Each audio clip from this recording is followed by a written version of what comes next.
Hello, अस्सलाम वालेकुम। आवाज़ आ रही है आप लोगों को? यस हेलो, आवाज़ आ रही है? जी सर। अटेंडेंस में कॉल कर रहा हूँ, अटेंडेंस लगवा लीजिए। तला इस्लाम, प्रेजेंट सर। शुएब, शुएब हुसैन, नहीं है। हमजा फ़हीम, हमजा फ़हीम नहीं है। याहिया मलिक, याहिया मलिक नहीं है। Abdul Muees, present sir. हसीब, हसीब नहीं है। Faisal Raza, present sir. तैमूर हमीदी, तैमूर हमीदी नहीं है। Asif, Asif, Awais, Awais, Ghulam Moinuddin, present sir. मिनहाज, मिनहाज, शकीबा, शकीबा, इकरा, इकरा, अनीका नहीं है। सारे present sir. Present sir. Okay. Uzair, Uzair, Uzair, Muskan. Present sir. एक मिनट रुकिएगा। हेलो, अम्मार जमाल, अम्मार जमाल नहीं है। Hussain Naqvi, present sir. नजीब, जल्दी बताइए। Najeeb Ahmad, present sir. Abdul Wase, present sir. Rabiyan, Rabiyan, Mohammad Hamza, present sir. Abdul Haseeb, present sir. Shahbaz, present sir. Zainab, Zainab, Sabur Ali, Sabur Ali, Zafir, present sir. Farheen, present sir. Amna, present sir. Qamar, present sir. Dayan, Dayan नहीं है। Riza, present sir. Asha, present sir. Present sir. Ukasha, present sir. Ghulam Murtaza, present sir. Afraz, Afraz Alam नहीं है। अफराज आलम अच्छा जी, किसी की रह गई तो जल्दी से बता दे क्विकली। Sir 20K0538 Minhaj. ठीक है, और बताएं। Minhaj, sir 20K0538। हाँ हाँ हो गया ना, क्या दो लगाऊंगा। जल्दी से नेक्स्ट बताओ। सर 20 के 0518 यार 20 के 20 कैसे बोलते हो? यहाँ कोई 25-30 बैचेस बैठे हुए हैं, बट 20 के सभी है ना यार। अपना आईडी बोल दो बस, 518 तैमूर हमीदी। और बोलो, 05 यस और कोई रह गया जो एब्सेंट है? उनके नाम में कॉल कर रहा हूँ। शुएब, हमजा, याहिया, हसीब, आसिफ अजीम, अवैस अली, शकीबा, इकरा, मोहम्मद उजैर, अम्मार, रबियान, जैनब, सबूर, दयान, अफराज। अस्सलामुअलैकुम भाई। अस्सलामुअलैकुम मेरी बात। ठीक है जी, और तो कोई नहीं है जी। दयान, ये आप प्रेजेंट हैं? आपका माइक माइक खोलें अपना जी। दयान यस सर। यस भाई, ये बताओ कि तुम कितनी क्लासों के बाद आ रहे हो? हैं? इतने दिन एब्सेंट क्यों रहे हो? सर। ले रहा हूँ क्लास। फिर कोई आप कोई ख्वाबों ख्यालों में ले रहे होंगे अपने, मेरे पास तो नहीं ले रहे। मुस्तकिल आपकी एब्सेंट आ रही है, फ्लेक्स पे लग रही है। अच्छा जी, बस ठीक है, आपकी मर्जी है। चलिए भाई, क्लास की तरफ मैं चलता हूँ। लास्ट क्लास में हम लोगों ने टॉपिक अपने तकरीबन तमाम एंड कर लिए थे। एक क्वेश्चन रह गया था, आज हमें नया टॉपिक स्टार्ट करना है। तो वो एक टॉपिक जो है एक टॉपिक कह रहा हूँ, सॉरी, एक क्वेश्चन रह गया था हमारा, वो मैं आपको दिखा देता हूँ जी। ये मैं स्क्रीन शेयर कर रहा हूँ, ये स्क्रीन दिख रही है आप सबको? Yes sir. ये हमने कल क्वेश्चन कर लिया था, ठीक है। इसी तरीके का एक क्वेश्चन ये है, तो आप बताएं इसको मैं करवा दूं? करवा दूं? जी सर। ठीक है, मैं करवा रहा हूं। इसकी तस्वीर लें क्विकली।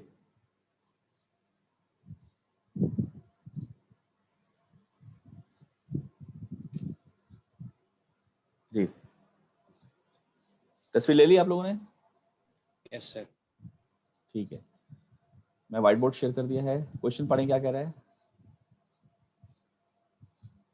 क्वेश्चन कह रहा है कि स्विच S1, देखिए पढ़ें, is closed at t equal to 0 and S2 is closed at t equal to 2 second, और फाइंड करना है आपको करंट हर टाइम के लिए। तो यहाँ पर भी देखें, दो आपके पास स्विचिंग के टाइम्स आ रहे हैं। एक हमारे पास क्या आ रहा है, t इक्वल टू 0, दूसरा t इक्वल टू 2 सेकेंड। तो एक आ रहा है t इक्वल टू 0 स्विचिंग का टाइम, और दूसरा क्या आ रहा है t इक्वल टू 2 सेकेंड। तो जाहिर है फिर आपको सबसे पहले जो डायग्राम बनानी है वो t लेस देन 0 के लिए बनेगी, ठीक है। सबसे पहली डायग्राम क्या बनेगी, t लेस देन 0। तो बनाइए, क्या होगी डायग्राम t लेस देन 0 की?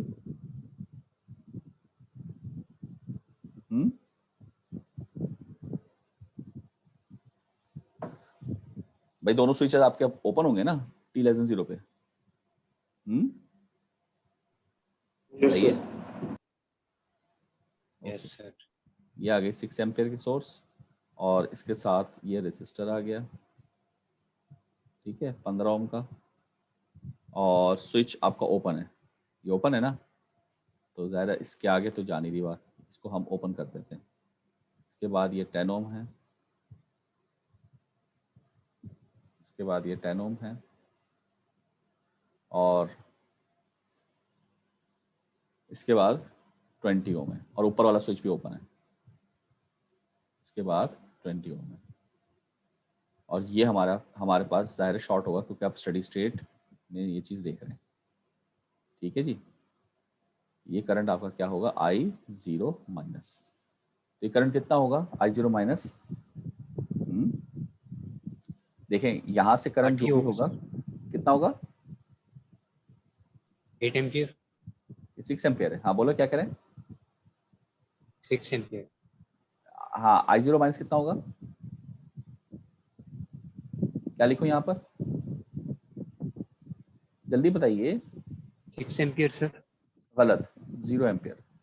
यार ये ओपन सर्किट नहीं दिख रहा आपको? 6 एम्पियर तो सारा करंट यहाँ से निकल जाएगा ऐसे, यहाँ से तो आगे कोई जा ही नहीं सकता, ओपन सर्किट है, तो यहाँ पे करंट कैसे आ सकता है? बात ही इनकम्प्लीट है, कंप्लीट नहीं है। तो यार ये क्या हरकत है? सभी हम बता देंगे तो आप क्या बताएंगे? जी, सॉरी, सभी हम बता दें तो आप क्या बताने आए हैं भाई? बस यार ऐसे आ गया हूँ मैं। हाँ ना, वही मैं देख रहा था, ऐसे ही आया उठ के। यार ये लोग कर, आप लोग क्यों देते हो इधर उधर नंबर अपने पासवर्ड दूसरे स्टूडेंट्स को? क्या फ़ायदा है टाइम वेस्ट करने के अलावा?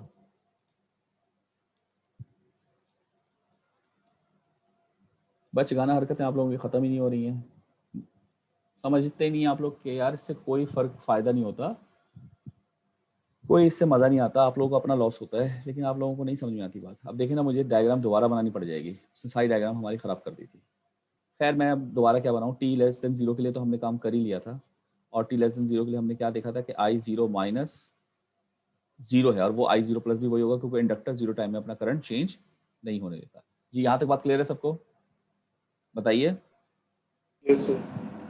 अब इसके बाद हम दूसरे पे जाते हैं, जो हमारा टाइम है 0 से बड़ा और किससे छोटा, 2 से छोटा, क्योंकि इसके बाद फिर स्विचिंग हो जाएगी, 2 सेकंड पे स्विचिंग हो रही है ना। तो 0 से बड़ा और 2 से छोटा, तो इसमें आपके पास सर्किट डायग्राम कैसी बनेगी? ये वही 6 एम्पियर की सोर्स है, इसके पैरेलल में हमारे पास ये 15 ओम है, और ये अब स्विच बंद हो चुका है, तो यहाँ पर क्लोज पाथ आ गया, ठीक है, यहाँ पर क्लोज पाथ हमारे पास आ गया, ये हमारे पास 10 ओम आ गया, और और चूंकि ऊपर का स्विच अभी ओपन ही है तो फिर यहाँ पर इसको 20 बना दीजिए, लेकिन आप इंडक्टर शॉर्ट नहीं होगा क्योंकि ट्रांसिएंट एनालिसिस हो गई, क्योंकि आपने स्विचिंग करवा दी ना। ये कितना हो गया 20 ओम और ये आपका क्या आ गया IT। अच्छा जी, अब इस IT को अगर फाइंड आउट करना है तो आप जानते हैं कि IT कंप्लीट रिस्पांस किसके बराबर होगा, फोर्स्ड प्लस नेचुरल। नेचुरल क्या होगा AE माइनस, यहाँ पे चूंकि 0 पर हो रही है स्विचिंग तो T रखेंगे, ये मैंने आपको कल भी बात बताई थी, स्विचिंग पर ये चीज डिपेंड करती है T/τ।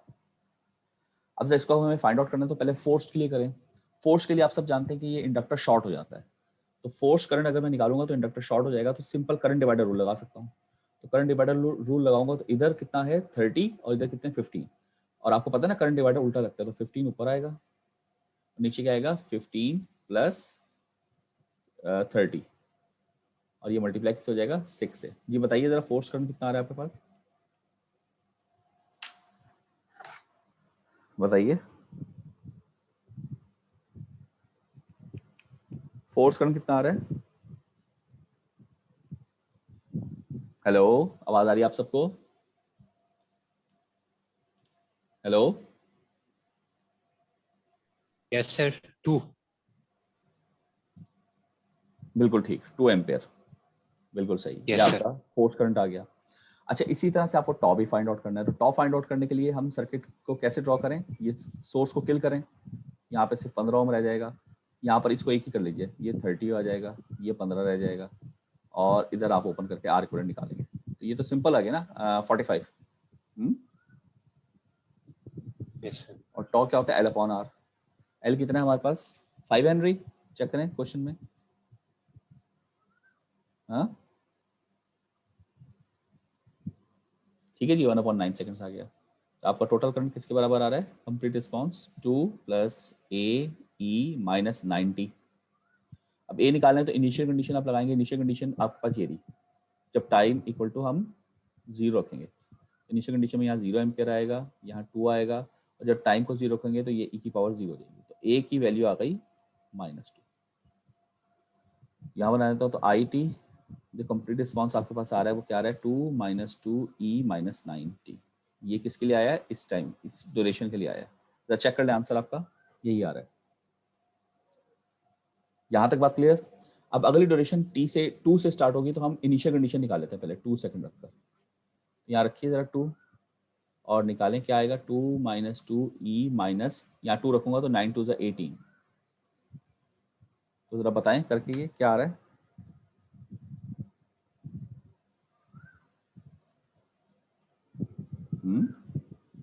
तकरीबन 2 ही आ रहा है, चेक करें जरा। 1.99। हाँ तो 2 ही हो गया ना तकरीबन अप्रोक्सीमेटली, क्योंकि मेरे पास आ रहा है 1 पॉइंट और पता नहीं कितने सारे 9 है। यहाँ तक क्लियर बात। अब आप सर्किट बनाएंगे T > 4 का। ये सर्किट कैसे बनेगा, पुराना वाला circuit as it is 6 ampere, और इसके साथ यहाँ पर कितनी आ जाएगी 15 ओम की रेजिस्टेंस, और ये 10 ओम, और ऊपर वाला स्विच अब क्लोज हो जाएगा, तो जब कोई स्विच क्लोज हो जाएगा तो शॉर्ट करके आपको 20 को खत्म कर देगा, बस ये सर्किट बचेगा। क्या ख्याल आप लोगों का, सही कह रहा हूँ? Yes, sir. अब यहाँ पे अगेन आप IT का फिर वही फार्मूला लगाएंगे दोबारा से, forced plus natural -T/τ। Force निकालना है तो वही तरीका के इंडक्टर जब शॉर्ट होगा तो यहाँ पर करंट डिवाइडर आराम से लग जाएगा 15/25 × 6, चेक करें 15 × 6 / 25, मेरे पास तकरीबन 3.6 आ रहा है। Yes, sir. 3.6. अच्छा, अब मुझे थोड़ा सा रब करना पड़ेगा, Yes, तो 3.6 मैं ज़रा इसको रब कर देता हूँ यहाँ से।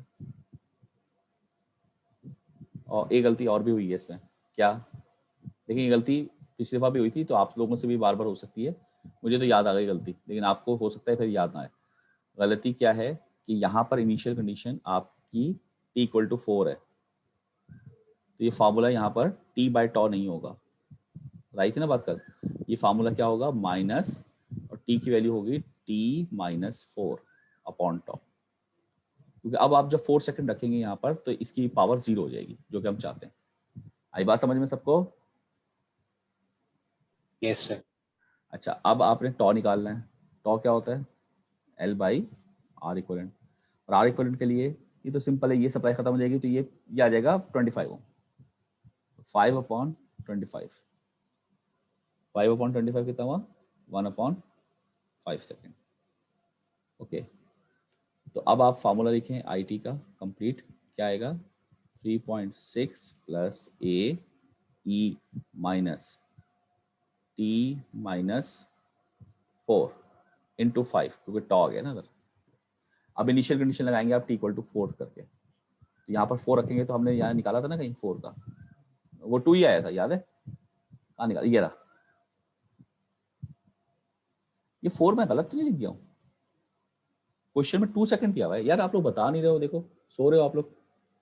क्वेश्चन में आपको 2 सेकंड नहीं दिया हुआ, अगली स्विचिंग 2 सेकंड पे होगी ना, Yes, sir. 2 है। तो फिर बता क्यों नहीं रहे हो यार? ये चीज यहाँ पर 4 नहीं आएगा, फिर ये भी 4 नहीं आएगा और ये भी 4 नहीं आएगा।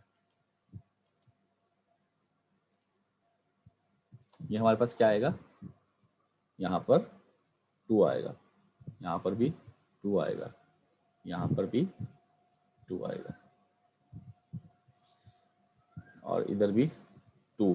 तो जब I2 रखूंगा तो यहाँ 2 आया, 3.6 आया ए। अब यहाँ 2 रखूंगा तो 2 - 2 ये e की पावर 0 हो जाएगा, जो कि 1 है। ए किसके बराबर आया है? 2 - 3.6, ये -1.6 हो गया। तो आपकी IT की क्वेश्चन क्या बनेगी? 3.6 - 1.6 e - 5 t - 2, ये आपकी क्वेश्चन है। हो गया सॉल्व। चेक करें आंसर।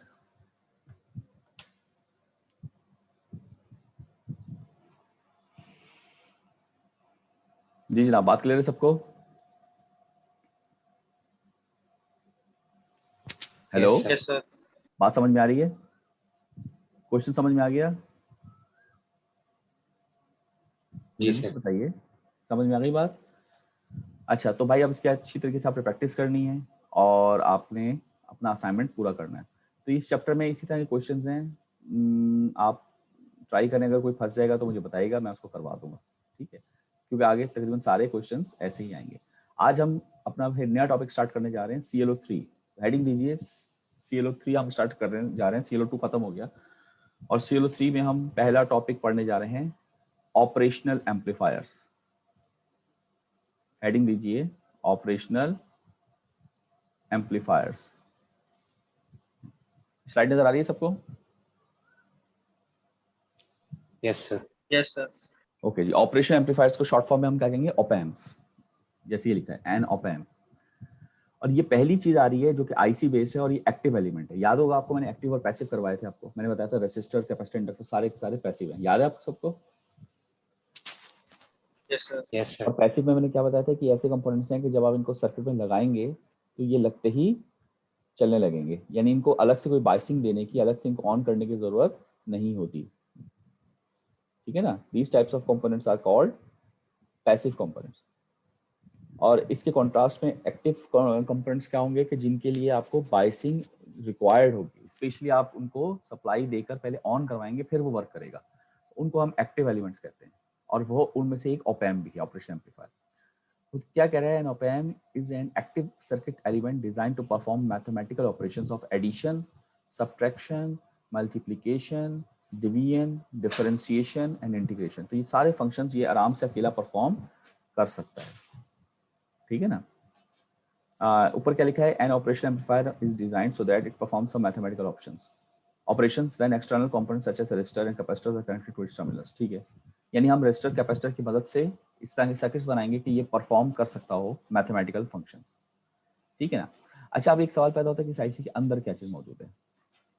तो वो यही कह रहा है कि हमारे कोर्स का ये पार्ट नहीं, क्योंकि अंदर जो है उसको पढ़ने के लिए आपको काफी सारे कोर्सेज पढ़ने पड़ेंगे, उसके बाद जाके आप इसके अंदर पढ़ सकते हैं। तो इसके अंदर एक बहुत बड़ा सर्किट होता है, कई सारे ट्रांजिस्टर्स होते हैं, कई सारे कंपोनेंट्स लगे होते हैं। तो अभी तक आपने ट्रांजिस्टर्स और इलेक्ट्रॉनिक्स की कोई बेसिक चीज आपने अभी पढ़ी ही नहीं है फिलहाल, ठीक है ना? तो ये आप इसको फिर कैसे पढ़ेंगे? इसको आप अंदर से नहीं पढ़ेंगे, इसको आप ब्लैक बॉक्स तस्वुर करके सिर्फ इसके टर्मिनल्स को पढ़ेंगे। तो हम टर्मिनल्स को कैसे पढ़ते हैं, आइए जरा देखते हैं। ये देखें, इस स्लाइड में अगर आप देखें तो इसकी आपको पिंस दिखाई नहीं है यहाँ पर, ठीक है ना, बल्कि इसको देख लें, ये एक आईसी 8 पिन आईसी बड़ी मशहूर इसकी आईसी है। भाई आवाज आ रही है आप सबको? हेलो, जी सर। देखिए ये 8 पिन आईसी दिख रही है आपको, 1 2 3 4 5 6 7 8, ये दिख रहा है? बताएं। अच्छा, अब जो Yes, sir. आप पहचान कैसे करेंगे? आईसी के शुरू ऊपर की तरफ ना एक नोच सी बनी होती है, नॉच देख रहे हैं आप? ये नॉच अगर आप इस तरह से रखें कि नॉच आपके सामने आए तो लेफ्ट साइड से पिन नंबर शुरू हो जाते हैं, 1 2 3 4 5 6 7 8 ऐसे आता है। पहली पिन है बैलेंस। अच्छा, अब इसमें देखें, फिलहाल जो आपके मतलब की पिन है वो मैं बताता हूँ वो कौन सी है। एक है पिन नंबर 2, क्योंकि ये है इनपुट की पिन। एक है 3, ये भी इनपुट की है, इसमें 2 इनपुट आते हैं इसमें, एक इन्वर्टिंग एक नॉन इन्वर्टिंग, और एक है आउटपुट की पिन। ये तो बड़े ही इंपॉर्टेंट है, 2 इनपुट हो गया एक आउटपुट हो गया, ठीक है। और 2 पिन्स आपके पास, इनको मैं ऐसे लिख लेता हूँ, ये बाइसिंग पिन्स हैं। इस यानी ये एक्टिव एलिमेंट है, उसको पहले बाइस करना पड़ेगा सप्लाई देकर, तो यहाँ नेगेटिव सप्लाई देते हैं या पॉजिटिव सप्लाई देते हैं। ये कनेक्शन आपके काम के हैं। 8वीं पिन पर वो कह रहा है नो कनेक्शन, यानी यहाँ तो कुछ लगा हुआ ही नहीं, इसको छोड़ दें। अब सिर्फ रह गई 2 पिन्स, 1 और 5, इन दोनों में बैलेंस लिखा है।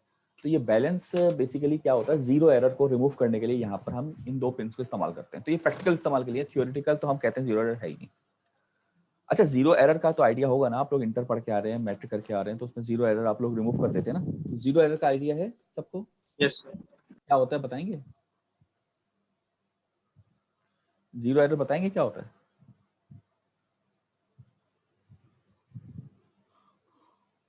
भाई कोई भी बच्चा बता सकता है जीरो एरर, बताइए।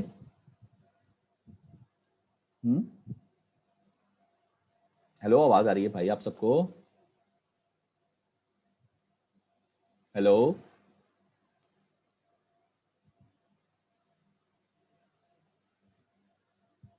जफीर जमाल, आप लोग प्रेजेंट नहीं है क्या? एब्सेंट मार्क कर दूं फिर क्या आप लोग? प्रेजेंट तो फिर जवाब क्यों नहीं दे रहे हैं आप लोग? शहबाज अहमद, सर। यहाँ पर एक्यूरेट रीडिंग ना। भाई मैं ये पूछ रहा हूँ आप लोगों से कि जीरो एरर का अगर आइडिया है तो आप बताएंगे। सर यहाँ पर एक्यूरेट रीडिंग ना आ रही है, बिल्कुल। तो मतलब जब एक्यूरेट रीडिंग क्यों नहीं सर- आएगी? हाँ बोले। जब सर इंस्ट्रूमेंट जो है वो आपका रीडिंग शो करे, लेकिन एक्चुअली वहाँ पर रीडिंग नहीं होती। यार ये इस तरह से है, इसको आसान मिसाल से समझना है। आप लोगों ने देखा होगा फल फ्रूट वाले अक्सर तराजू उठाते हैं तो उनका तराजू इक्वल होता ही नहीं है रखने से भी पहले, तो वो पहले उस पर कोई पत्थर सा या कोई चीज रखकर पहले उसको बैलेंस करते हैं। ऐसा कभी देखा होगा ना आपने, तराजू अगर खराब हो जाए तो? Yes sir. तो वो क्या होता है कि एक पलड़ा नीचे जा रहा होता है, एक ऊपर जा रहा होता है, हालांकि अभी कुछ रखा है नहीं, तो वो जो ऊपर जा रहा होता है उस पर वो इतना वजन रखते हैं कि वो नीचे जाने वाले के बराबर आ जाए, तो इसको बैलेंस करना कहते हैं। ये होता है जीरो एरर, ठीक है ना। तो ये इसको जीरो एरर को रिमूव आपको करना पड़ता है, अदरवाइज वो काम नहीं करेगा। तो इसलिए मैं आपको बता रहा था कि ये जो चीज़ है हमारे पास वो प्रैक्टिकल यूज की ज़्यादा है, ठीक है ना। तो अब इसलिए आपके पास ये पिन फिलहाल थ्योरी में इस्तेमाल नहीं होंगी, बाकी पिन यानी 1 और 5, ठीक है ना, बाकी पिन सर इसकी कोई प्रैक्टिकल एग्जांपल दे सकते हैं जो आप पेन्स में वोल्टेज वो जीरो एरर की क्या बता रहे हैं? हाँ बिल्कुल हो सकती है, वो भी हम आगे चल के मैं आपको बताऊंगा कि इसकी एक मिसाल है कि अगर फॉर एग्जांपल मैं इन दोनों पिन्स पर सेम पोटेंशियल दे दूं, एक ही वोल्ट या 0 वोल्ट दे दूं, इधर भी 0 इधर भी 0, तो आउटपुट कितना होना चाहिए? आउटपुट यहाँ पे है, आउटपुट इसका 0 होना चाहिए। लेकिन अगर 0 नहीं हुआ, 1 वोल्ट आ गया या -1 वोल्ट आ गया, इसका मतलब ये कि जीरो एरर यहाँ पर आ रहा है, 0 नहीं आ रहा। भाई जीरो एरर का मतलब यही होता है ना कि 0 नहीं आ रहा, तो जीरो एरर है, उसको रिमूव करते हैं आप इससे, ठीक है ना, बात समझ में आई? अच्छा, ये अब इन्होंने बता दिया कि इन्वर्टिंग पिन है, नॉन इन्वर्टिंग पिन है, आउटपुट पिन है। ये देखो इन्होंने भी वही पिन बताई हैं जो मैंने आपको बताई थी, जो इंपॉर्टेंट होती है आपकी पिन। यहाँ तक बात क्लियर है सबको? इसमें कोई सवाल? आगे चलो। Yes sir. अच्छा जी, ये देखें, ये सर्किट जो दिखा रहे हैं ना, ये इसका एक मॉडल बनाया हुआ है, ये इस तरह का कुछ मॉडल होता है। तो इस मॉडल को अगर आप गौर से देखें तो इस मॉडल में वो ये कह रहा है कि देखिए ये आपके 2 इनपुट्स हो गए, ठीक है, V1 और V2। ये आपका नॉन इन्वर्टिंग इनपुट हो गया क्योंकि इस तरफ प्लस साइन आ रहा है, ये नॉन इन्वर्टिंग इनपुट हो गया, और यहाँ पे माइनस साइन है, ये आपका इन्वर्टिंग इनपुट हो गया। तो टोटल इनपुट जो जा रहा होगा वो ये होगा, ये क्वेश्चन देख रहे हैं VD, यानी कि जो ऑप एम्प होता है वो हमेशा डिफरेंशियल इनपुट लेता है। कौन सा इनपुट लेता है? डिफरेंशियल इनपुट लेता है। डिफरेंशियल का क्या मतलब होता है कि दोनों का डिफरेंस।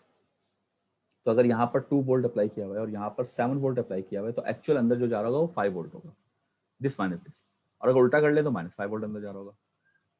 ठीक है ना? तो ये एक मॉडल उन्होंने बनाया हुआ है। और शायद यहाँ पर आउटपुट किसके बराबर होगा? आउटपुट आपके पास होगा ये सप्लाई देख रहे हैं आप? ये सप्लाई इन्होंने दिखाई हुई है कि A इंटू VD। ये कौन सी सप्लाई है? Voltage controlled voltage source. इसको कंट्रोल कौन सा वोल्टेज कर रहा है? ये जो इनपुट आ रहा है, और ये इसके साथ गेन मल्टीप्लाई हो रहा है। चूंकि ये है ऑपरेशनल एम्पलीफायर। एम्पलीफायर का क्या मतलब है कि इनपुट जो भी होगा ये VD, उसको A से जब मल्टीप्लाई करेंगे तो वो अगर A की वैल्यू फॉर एग्जांपल 4 है, इसका मतलब वो 4 टाइम्स बढ़ जाएगा, या अगर 5 है तो 5 टाइम्स बढ़ जाएगा। खैर A की वैल्यू तो बहुत ज्यादा होती है, तो ये हमारे पास आ जाएगा। अब आइडियली हम क्या कहते हैं, जरा इस बात को गौर से सुने। आइडियली हम ये कहते हैं कि हमारे पास ये वाली जो रेजिस्टेंस है RI जो लगी हुई है, आइडियली RI इंफिनिटी होनी चाहिए। इंफिनिटी होने से फायदा क्या होगा? फायदा ये होगा कि आपके पास ये ओपन सर्किट हो जाएगा, तो अंदर कोई भी करंट नहीं जाएगा 0 एम्पीयर, तो लॉसेस नहीं होंगे आपके पास, ना यहाँ से जा रहा होगा ना यहाँ से जा रहा होगा। और दूसरा एग्जम्पशन आप क्या लेते हैं आइडियल का, कि R0 की वैल्यू 0 होनी चाहिए, यानी ये शॉर्ट होना चाहिए। तो अगर ये शॉर्ट हो गया, ठीक है ना, तो आउटपुट वोल्टेज और ये वोल्टेज दोनों बराबर हो जाएंगे, जैसे ये लिखा है V0 इक्वल्स टू AVD, और VD की वैल्यू है V2 - V1। और तीसरी चीज आइडियल के लिए हमारे पास होती है कि इसका जो गेन है वो इतना ज्यादा होना चाहिए कि वो भी तकरीबन इनफाइनाइट के करीब होना चाहिए। ये 3 केसेस हमारे पास आइडियल के केसेस हैं, तो इनको नोट कर लीजिए। इनपुट रेजिस्टेंस इनफिनिट होनी चाहिए, आउटपुट रेजिस्टेंस 0 होनी चाहिए, और गेन जो है वो इनफाइनाइट होना चाहिए। नोट कर लीजिए।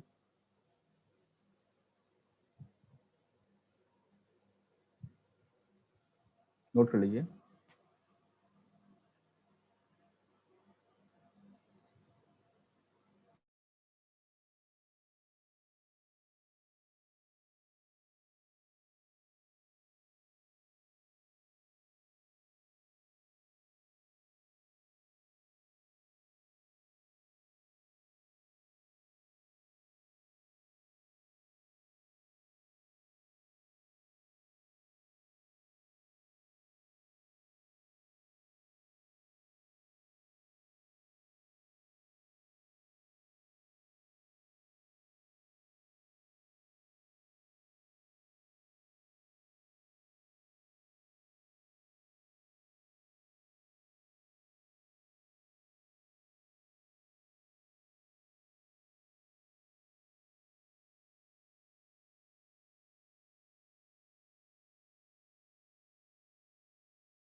आपकी आवाज नहीं आ रही सर।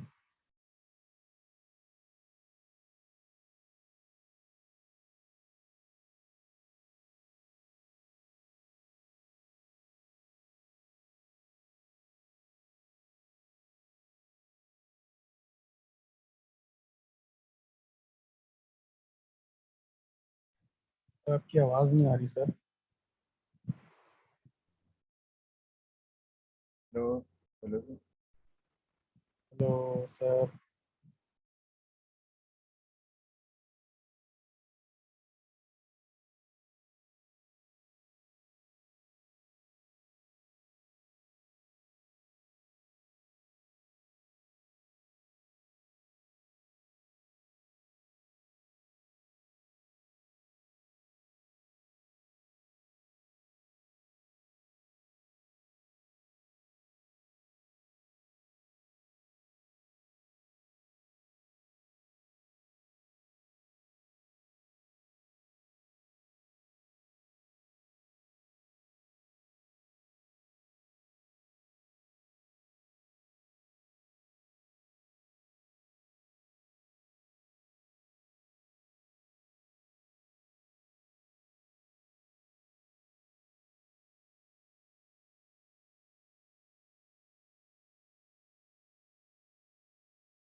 हेलो।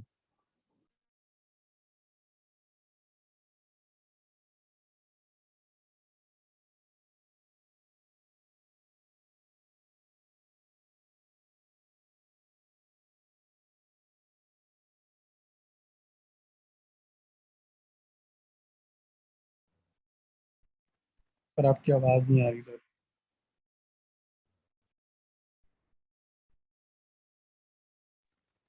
शुक्ला सर आवाज नहीं आ रही सर। सर शायद कहीं चले गए। तुमको उड़ता तीर लेने का शौक है बेटा?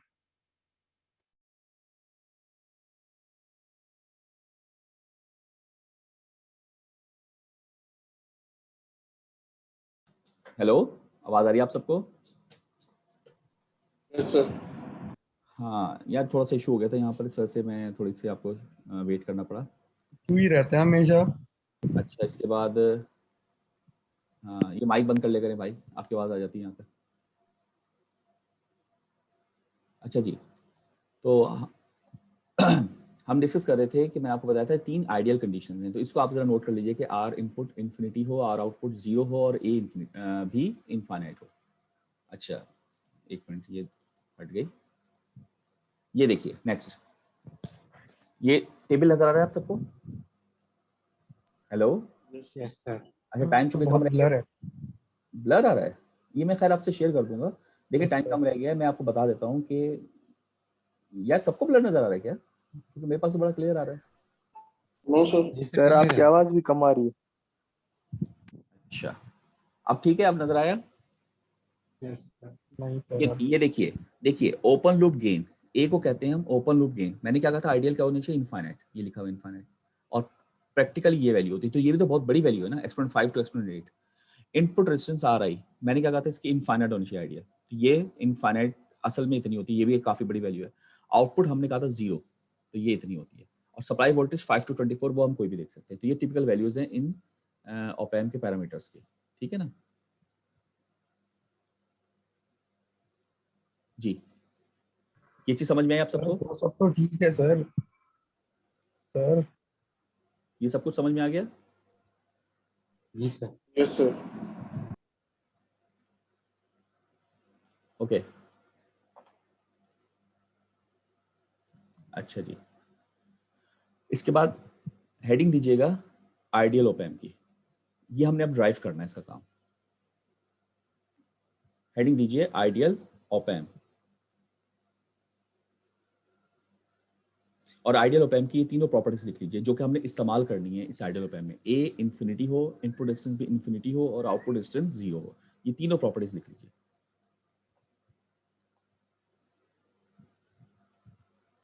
ओके, यहां तक नोट कर लिए? अच्छा यार, टाइम 1 मिनट रह गया। ये बताइए अभी हमारी क्लास में कितना टाइम रह गया है? Sir 2 minute. 2 मिनट फिर नहीं हो पाएगा। चलिए आप यहीं तक नोट कर लें, इसको फिर मैं बाद में कंटिन्यू करवाता हूँ। ये बता दीजिए अटेंडेंस किसी की रह गई है तो बता दें। ये सबकी हो गई है? सर मेरी रही है। जैनब, आईडी बताओ। 0587।